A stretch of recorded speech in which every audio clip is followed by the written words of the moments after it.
there. Welcome to my how-to video. Today we're going to do a how-to butter blender. And today I want to show you how to use this with your makeup and the different ways that you can use it. And so I'm going to put my makeup on for you and show you how I do it.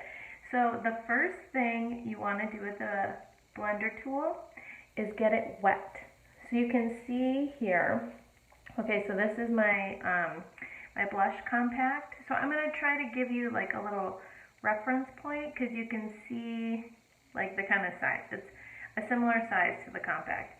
So when you add water to it, it's going to get bigger and softer. And so I just run it under the water and I squeeze and release, squeeze and release. Let's see. Squeeze and release.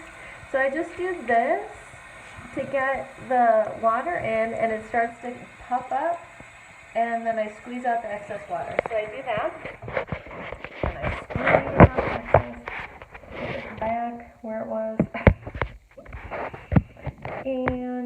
and then what I do is I just grab my washcloth and I just give it a little squeeze.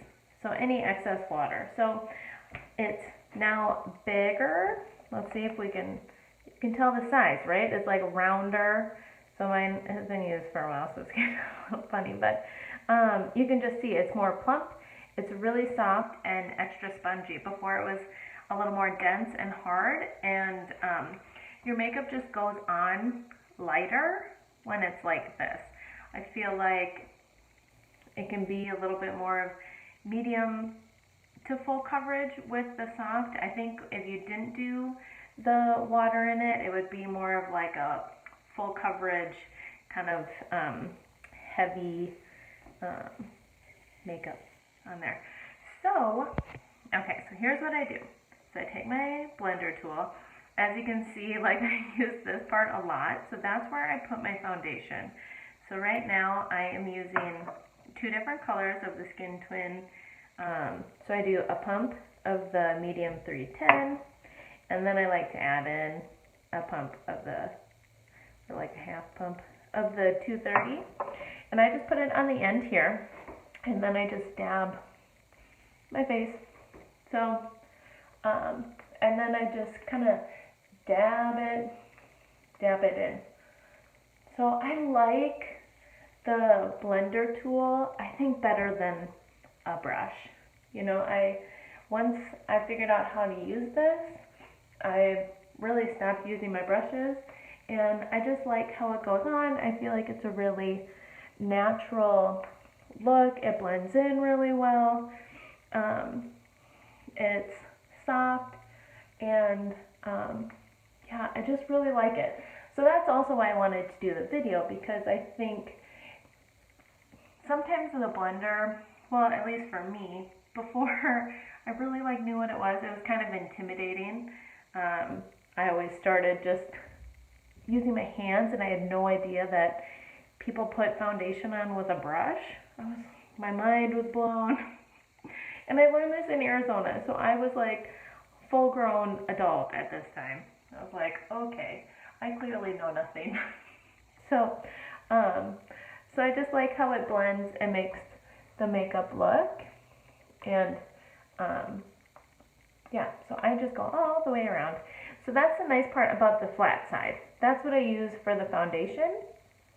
And then after that, I use it for the concealer. So I always do a swipe of concealer under each eye, and then, I mean, you can do little spots if you have little blemishes, or I've got a little dark spot there, little acne scar I cover up.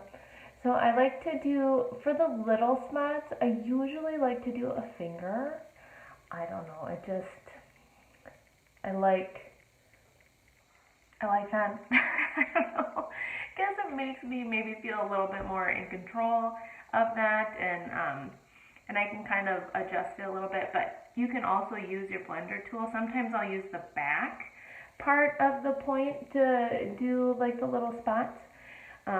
But usually I use this pointed end to do the concealer around my eyes. I feel like it can get, you know, in the tight spots, and I'm still just dabbing. So I dab out like that. And then I do like to put the concealer on the top of my eye too. So here I go, just dabbing, dabbing, dabbing. So I really like the concealer. I feel like it gives a really good coverage and doesn't get into my wrinkles and creases. If I notice, let's say I do my makeup, then my kids come in, they say something funny, and I'm like laughing, you know. And then later I notice a crease. I can go in, just a quick dab with my ring finger, gone. So sometimes I think that can happen if the, oh gosh, whopping it all over. If, you know, it's still wet. So that's how I like to use that. And then the other nice thing is that, so if you're doing your makeup and you want to add other concealer, sometimes people use concealer for like contouring and things like that. That would also be good for the flat part. And you can kind of go over your cheeks, and I'll show you that too.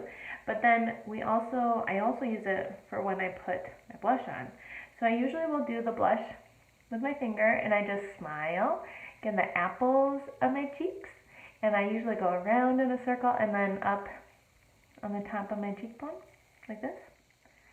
So I go around and like that, and sometimes I'll use my other finger just to kind of blend it in. But what I like to do is then grab my Better Blender and use that to just help blend in. So this rounded part here is really good for, see, look at how it's like the perfect size for your cheeks. So I like to do that. You could also actually use the blender if you wanted to dab directly in to your blush and put it on that way. I usually do it with my finger and then just use this tool to blend, to kind of smooth that out and blend that color in. So those are the three main things that I use my blender for. So I use the flat part for the foundation, I use this, the pointed tip, and the rounded back part for my concealer and covering up little blemishes, and then I use the rounded part on the bottom for blush. So it really is a really nice tool to have. It's easy to clean. You can use the charcoal bar, or you could use really your face wash and just kind of lather it up, you know, squeeze out the water, things like that. And it's super easy. So I love it. I hope that answers any of your questions that you have. If anything else comes up, or you think, how else could I use this, please feel free to reach out. So thanks for watching my How to Better Blender video. See you next time.